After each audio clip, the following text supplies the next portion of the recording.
Hey, this is Cameron, and welcome to the practice log. Whoa, it's an actual practice log now. We are practicing guitar, isn't that great? So, the actual practice portion of this is pretty long, because I talk about, like, my lessons with Brandon and stuff that I'm working on and all that stuff, and I also play a good bit for you. So I'm going to keep it pretty short, and I'm still going to address a comment question here, because that's what I like to do. Yeah, it's been like a big YouTube week, as usual. Seems like it just keeps getting crazier and crazier, huh? Lots of new people coming in. How's it going, guys? You guys watching this one or the Jacob Collier video? Probably not this one, but that's okay, we're just chilling here. So this one comes from Jordan Hume 1170. How's it going, friend of the channel? Hope you're doing well. He said, hey, out of curiosity, how long from your teaching experience does it take for a student to get technically proficient in the right hand for intermediate pieces? And by intermediate pieces, I would maybe consider like the Villa-Lobos Preludes, some of Soar's harder etudes, those are probably intermediate. Julia Florida, those pieces. I'm a jazz guitarist, that's actually a pretty big thing right there. The best part about being a jazz guitarist is that you have all the faculties to leave jazz behind and just practice classical, am I right? You already have a good foundation, I assume. I assume jazzers know what's going on the fretboard. That's like coming from a classical guitarist. That's so ridiculous because we're the ones who don't know anything. And recently I've been wanting to move over to playing classical, with your videos being a large influence in this. Sorry, did you say that I influenced you? As in like I'm an influencer? Uh-oh. We've reached the point of no return. But no, seriously, that's a wonderful thing that you want to start pursuing classical, and my videos have been a part of that decision. My main barrier is worrying about the time it would take to become technically proficient, as I am with a plectrum. I'm so sorry to hear that you're with plectrum.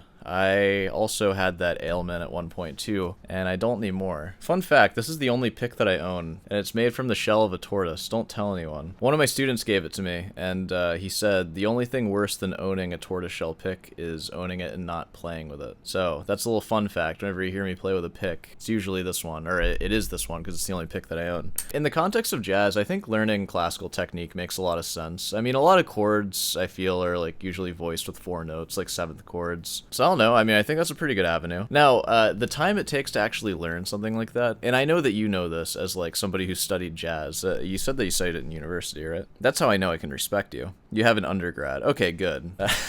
I'm joking around. That is not the requirement. I know you know this, but sometimes it's not even about the end goal and what even is an intermediate piece. And having an intermediate piece memorized versus playing it well is a different thing too. What I would do if you're interested in it is I would just dedicate your warm-up time, 20 minutes, working on a few things for your right hand technique. First thing, arpeggios. Where's the place to start with arpeggios? The place that I think anybody will tell you is Giuliani. Giuliani arpeggios, 2 through 10 or whatever. I think the first one is just showing you the chords. The edition I have skips that one. It's just going through these.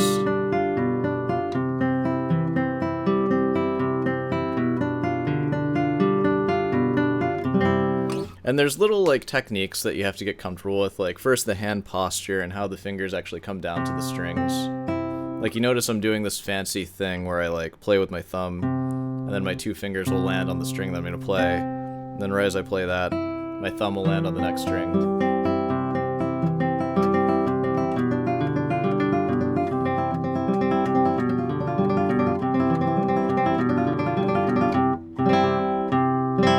Stuff like that I'm not going to explain in depth right now. That's something that you can get from a guitar lesson with any classical teacher. Me included, I offer classical lessons. Slots are filling up, guys. It's getting a little unmanageable. But if you send me an email, I'm sure I can find a place for you. I offer weekly and bi-weekly, which actually, I don't know, for adults, we're all adults here, right? Of course, I'm a fan of the weekly lessons. You're gonna get the most out of them. But I don't know, bi-weekly kind of makes sense. If you only have 30 minutes a day to practice, whatever you're given, it's kind of nice to have an extra week. That's what I do with Brandon. I take bi-weekly. I'm kind of becoming a proponent of that when it comes to stuff for me, I want to dedicate as much time as I can to guitar, but also, I'm trying to run a YouTube channel, and, I have my own students I have to teach. It just sort of makes sense to spread it a little bit thinner. It never hurts to work on the stuff for, 2 weeks over 1 week, and you get your feedback. I think it's fine. So, I accommodate every other week. It's a little bit of a scheduling nightmare, but I'll do it just for you, though. But yeah, even just a one-off lesson with, a legit classical teacher, just to give you some advice on, the hand posture and, how your fingers should come down. And it might even be worth finding, like, you can't do this with me, unfortunately, but if there is a classical guitar teacher in your area, maybe come to them and have a lesson with them and ask them about, like, nails and, like, look at their nails and see how they file, and they can give you some advice. Come to them with, like, kind of long nails, just to show you. And you can also experiment, too. Like, I can make a video about that if you guys want. There's a lot of videos online, too, that people have made. Yeah, but, like, technique and, like, nail shape and stuff, that's something that can be sort of addressed in a lesson. And then you work on just for like 20 minutes a day going forward. But yeah, Giuliani arpeggios, like you'll work with IM, which is like your index middle, and then MA in a similar way. And like your goal for that is to like, you know, not have any like nail sound.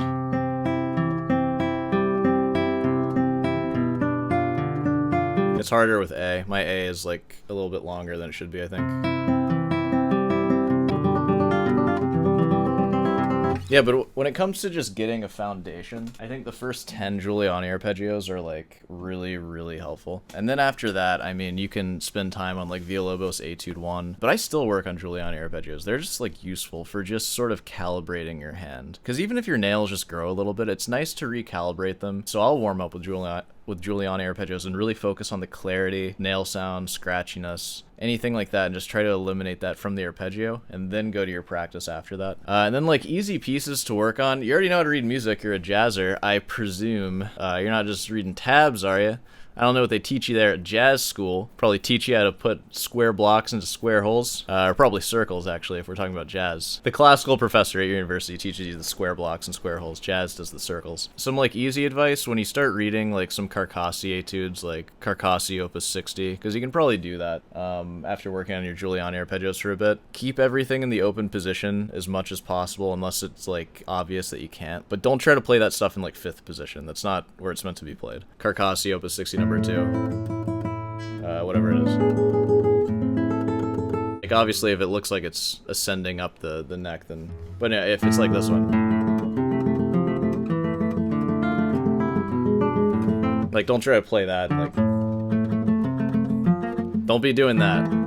I know it's tempting, because I think in jazz, like, at least when I was studying jazz, like, it's kind of nice to avoid open strings, because you're used to transposing in 12 keys. But no, open strings are your friend in classical. Don't be a hero with your fingerings and positions. Of course, feel free to leave any other comment questions. You have questions about anything at all.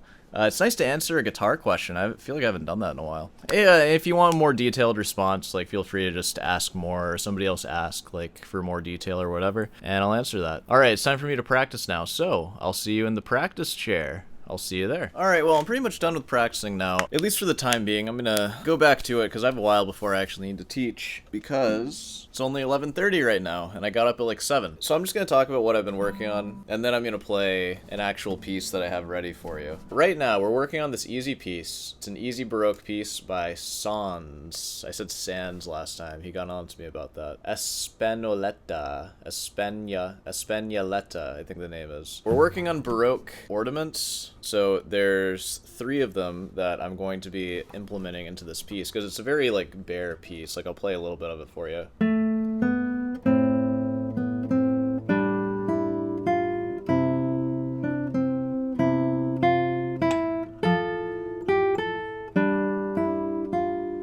You know, it's like that sort of thing. I'm filling it out with mordants, which are...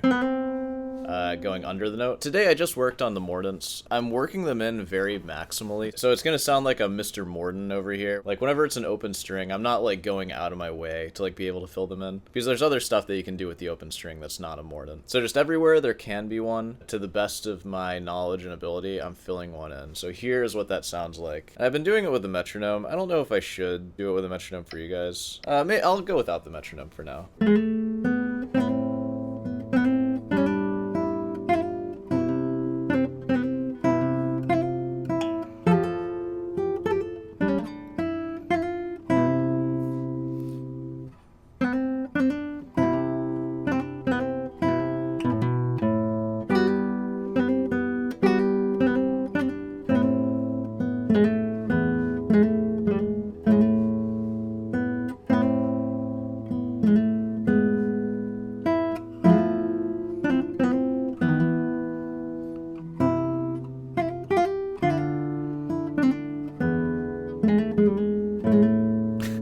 It's a little, my timing is a little off there. Yeah, I think I've like fully covered the mordents. Like the hardest part is doing like eighth note and then a quarter note consecutively. So if I'm doing something like, and I have to also hold down notes.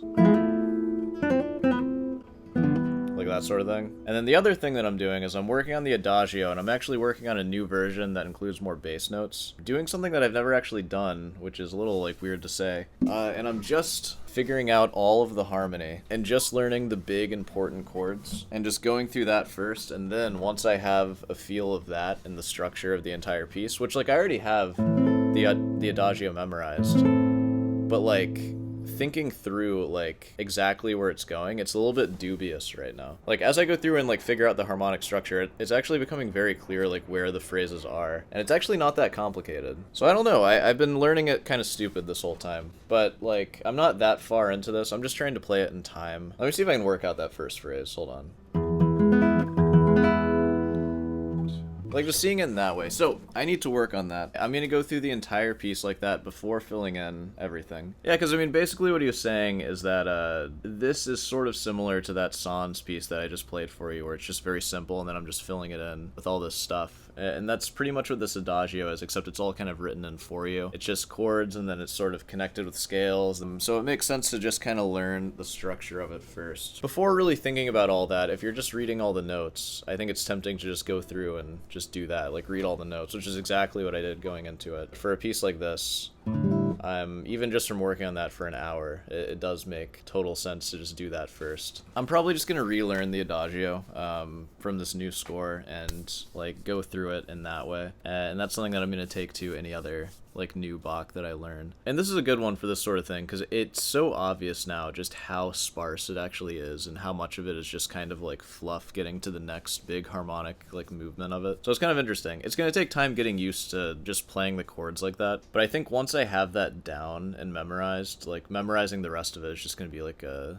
lot easier. So that's what I'm doing in the Brandon universe. I'll probably show you where that's at in like maybe halfway through the week or so. You're not going to see the progress of that every single day, but the plan is an hour on each of those subjects. I think I'm going to play the Morel Sonatina movement too, because why not just demonetize this video? Anytime I play the Morel Sonatina, I always get demonetized. I'll play it just for you anyways. I mean, feel free to send me money if you want. Actually, don't send me money on this video, because YouTube's going to get most of it.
I've been kind of working on that one, like, sort of. There's definitely a lot to work on with that one. But, you know, you get an idea for it. Alright, let's go ahead and wrap this thing up. I've been talking enough. I will see you in the outro. Hey, well, you know, if you made it this far, be sure to subscribe and leave a like. And hey, want some guitar lessons?